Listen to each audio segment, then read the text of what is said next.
Hello everyone, welcome to my official YouTube channel Aakash study centres. Hi guys, जैसा कि मैंने आपको इसके प्रीवियस क्लास में आपको बताया कुलाम्स लॉ और एप्सिलॉन जीरो का मान एंड उसका मात्रक। बच्चों, आज का हमारा टॉपिक है कुलाम के नियम का सदिश रूप vector forms of Coulomb's law. बच्चों, आज के इस टॉपिक में हम लोग पढ़ेंगे कुलाम के नियम का सदिश रूप यानी vector forms of Coulomb's law. सदिश के रूप में कुलाम का नियम बच्चों कैसे होता है, आज हम इसे एक माध्यम F बराबर 1/4 epsilon not pi epsilon not Q1 Q2 upon R square को वेक्टर फॉर्म से में बच्चों आज हम लोग पढ़ेंगे। तो देखिए, हम लोग चलिए स्टार्ट करते हैं अपने वेक्टर फॉर्म को पढ़ने के लिए। सबसे पहले एक बच्चों फिगर ड्रा करेंगे। फिगर बच्चों कैसे रहेगा, एक मानो ये सीधी रेखा बच्चों, ये सीधी रेखा, यहाँ पर बच्चों इसका आवेश Q1 और इसका आवेश Q2, ये हो गया बच्चों। और दोनों कैसे बल हैं बच्चों, कॉस प्लस। तो बच्चों मैंने आपको बताया था जब कुलाम्स का नियम पढ़ाया था उसमें बच्चों कि जब दो आवेश परस्पर एक समान मतलब एक तरह के होते हैं या प्लस प्लस होते हैं तो आपस में प्रतिकर्षित होते हैं तथा विपरीत आवेश के विपरीत आवेश आपस में आकर्षित होते हैं। तो बच्चों इसे हम क्या लिख सकते हैं, इसकी बीच की दूरी जो कितना है बच्चों, आर दूरी बच्चों इसकी। और देखो हम बच्चों एफ, अगर ये बताओ अगर Q1 Q2 पर बल लगाएगा तो ये एक दूसरे से अलग भागेंगे बच्चों, ये अपना इधर साइड जाएगा, ये इधर साइड जाएगा बच्चों, जाएगा ना। तब यहाँ पर इसका बल कैसे निकालेंगे बच्चों, देखो यहाँ पर बच्चों बल हम कैसे लिख सकते हैं, पहले आवेश पर दूसरे के कारण विद्युत बल, और इसे क्या लिख सकते हैं, दूसरे आवेश पर पहले के द्वारा विद्युत बल लिख सकते हैं बच्चों। कुलाम के नियम से यहां से बच्चों देखते हैं हम लोग, यहाँ से कुलाम के नियम से, कुलाम का नियम बच्चों क्या कहता है देखते हैं हम लोग। F बराबर 1/4 pi epsilon not Q1 Q2 upon R square. जैसा कि बच्चों मैंने आपको कुलाम का नियम जब बताया तो उसके नीचे ये भी बताया आपको उसका फार्मूला बच्चों, पहले आवेश Q1 द्वारा Q2 पर आरोपित बल, पहले आवेश Q1 द्वारा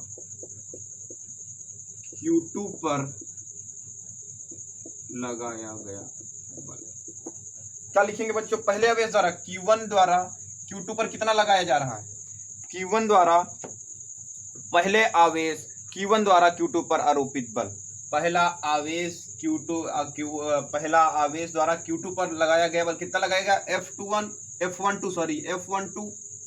अब बच्चों F12 इक्वल क्या लिख सकते हैं, देखना 1/4 pi epsilon not Q1 Q2 upon R square, और लिख सकते हैं बच्चों R12 कैप। अब क्या लिख सकते हैं बच्चों, दूसरे आवेश द्वारा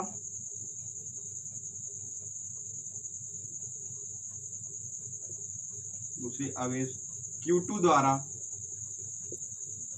Q1 पर लगाया गया बल, Q पर लगाया गया बल। नीचे देखते हैं बच्चों क्या होगा, F12 Q2 आवेश दूसरे आवेश Q2 पर पहले आवेश के कारण लगने वाला बल बच्चों कितना होगा, F21 होगा कि नहीं होगा, दूसरे आवेश पर पहला बल और पहले पर दूसरा तो F12, दूसरे पर पहला तो F2 इक्वल हो जाएगा Q1 1/4 pi epsilon not Q1 Q2 upon R square. अब यहाँ क्या लिख सकते हैं बच्चों, R21 कैप। अब देखते हैं बच्चों, इसे इक्वेशन हम लोग फर्स्ट मानते हैं और इसे इक्वेशन बच्चों हम लोग सेकंड मानते हैं। ठीक बच्चों, दूसरे आवेश द्वारा, अब बच्चों इकाई वेक्टर का एक फार्मूला आपने 11th क्लास में पढ़ा हुआ, इकाई वेक्टर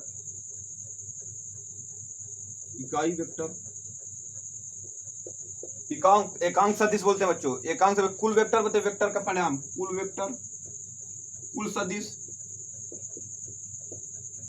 बटे कुल सदिश का परिणाम परिणाम परिमाण ये पढ़े थे बच्चों। तब हम क्या सकते हैं r12 कैप को हम क्या लिख सकते हैं, r12 एकांक सदिश है बच्चों, इकाई वेक्टर एकांक सदिश है। तब इसे हम क्या लिख सकते हैं बच्चों, r12 cap r12 vector upon mod of r12 लिख सकते हैं क्या बच्चों इसे r12 या हो जाएगा बच्चों देखो r12 अपान r। समीकरण 1 और 2 में रखने पर बच्चों ये मान समीकरण 1 और 2 में हम लोग को रखना है। देखते हैं यहां से समीकरण 1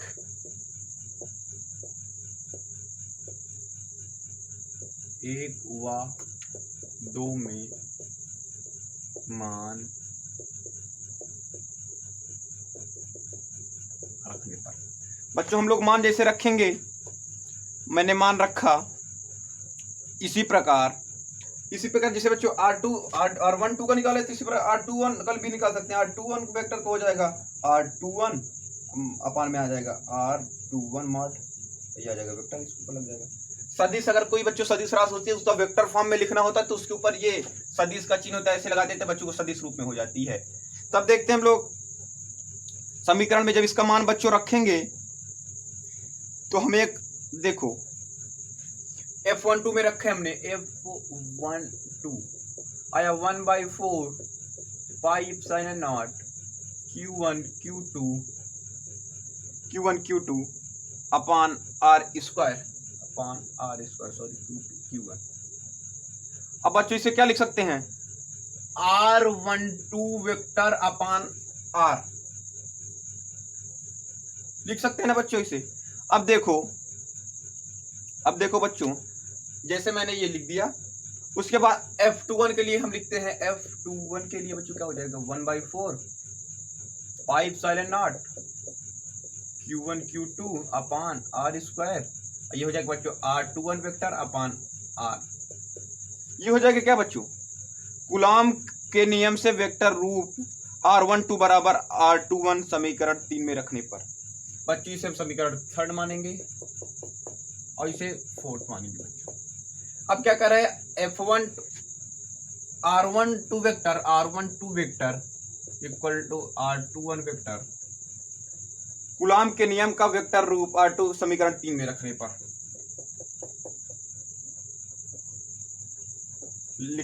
पर तब बच्चों क्या हो जाएगा देखो 3 क्या कहे f12 है तो मैंने f12 लिख दिया। अब उसके बाद बच्चों देखो 1/4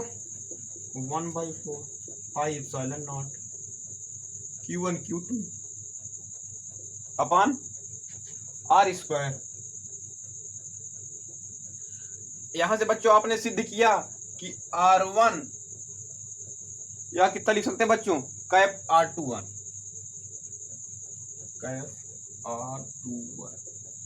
बच्चों r1 कैप बराबर r12 कैप r21 कैप बच्चों इक्वल है। तब बच्चों हम क्या लिख सकते हैं अगले स्टेप में बच्चों इसे लिख सकते हैं f12 equal to 1/4 pi epsilon naught. अब लिख सकते हैं बच्चों इसे हम लोग बच्चों मान लेते हैं 5, इसे इक्वेशन नंबर 5 बच्चों हमने माना। तब उसके अगले स्टेप में बच्चों हम लिख सकते हैं समीकरण 4 और 5 से, ठीक बच्चों समीकरण 4 अथवा 5 से।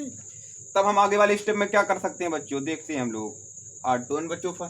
तो ये बताओ समीकरण 4 इसके ऊपर एक बच्चों लिख सकते हैं यहाँ पे लिख सकते हैं f21 बराबर 1/4 pi epsilon not q1 q2 upon r square r1 इसे 4 मानेंगे इसे 5, ठीक बच्चों। तो आगे इसमें हम लोग क्या कह सकते हैं बच्चों कि f12 जो f21 पर लग रहा है वो विपरीत दिशा में लग रहा है माइनस f21 ये कर सकते हैं क्या बच्चों, यही है कूलॉम के नियम का सदिश रूप बच्चों। इसे वेक्टर के फॉर्म में दर्शाना चाहें तो लिख सकते हैं f12 vector equal to minus f21 vector. ये बच्चों है। अब देखो इसमें और क्या कह सकते हैं बच्चों कि इससे स्पष्ट होता है कि पहले आवेश द्वारा दूसरे आवेश पर वैद्युत बल तथा दूसरे आवेश द्वारा पहले आवेश पर वैद्युत बल एक दूसरे के बराबर और विपरीत है। कहने का मतलब पहले आवेश पर दूसरे आवेश दोनों धन आवेश हैं, पहले आवेश द्वारा दूसरे आवेश तथा दूसरे आवेश द्वारा पहले आवेश एक दूसरे के विपरीत दिशा में हैं। मतलब कि एक इधर दिशा जा रहा है, एक इधर दिशा जा रहा है, तो उसकी दिशा समान ना होकर क्या है बच्चों, विपरीत है। दूसरा क्या है, दोनों बल एक दूसरे की ओर कार्य करते हैं, इसलिए वैद्युत बल केंद्रीय बल है। F12 बराबर, अब देखो एक इससे आगे क्या लिख सकते हैं, F12 प्लस F21 इक्वल 0 है। ये क्यों कर दिया, अब देखो यहां से देखो, ये इधर माइनस में इधर आएगा, प्लस में इधर आया बच्चों 0, तो ये हो गया 0। इससे स्पष्ट होता है कि कूलाम का नियम केंद्रीय बलों के संरक्षण सिद्धांत पर कार्य करता है। किसके नियम पर बच्चों, केंद्रीय बलों के संरक्षण पर, केंद्रीय बलों के संरक्षण पर कार्य करता है। और बच्चों एक तरह से देखा जाए तो ये क्रिया प्रतिक्रिया, न्यूटन के क्रिया प्रतिक्रिया नियम का भी पालन करता है। एक पर लगाए गए बल तथा दूसरे पर क्रिया प्रतिक्रिया का भी बच्चों ये पालन करता है। अब यहाँ से देखो हम लोग कह सकते हैं, जैसे मानना था तो माना दो बिंदु आवेश Q1 तथा Q2 हैं, उन पर लगने वाला वैद्युत बल Q1 के द्वारा Q2 पर लगने वाला बल F12 तथा Q2 के द्वारा Q1 पर लगने वाला वैद्युत बल F21 है। बच्ची से हमने सॉल्व किया और हमारा वेक्टर रूप आया F12, यहाँ से बच्चों आया F12 बराबर माइनस F21 वेक्टर। तो देखें बच्चों हम लोग का कंप्लीट हो जाता है। आशा करते हैं कि मेरा ये आपका वीडियो समझ में आया होगा। इधर मैं साइड में हट जा रहा हूँ बच्चों, आप इसका स्क्रीनशॉट ले सकते हैं। तो बच्चों आज का टॉपिक इतना ही बच्चों, अगले टॉपिक में हम लोग फिर मिलते हैं। Thanks for watching my video, please like and subscribe my YouTube channel. Thank you.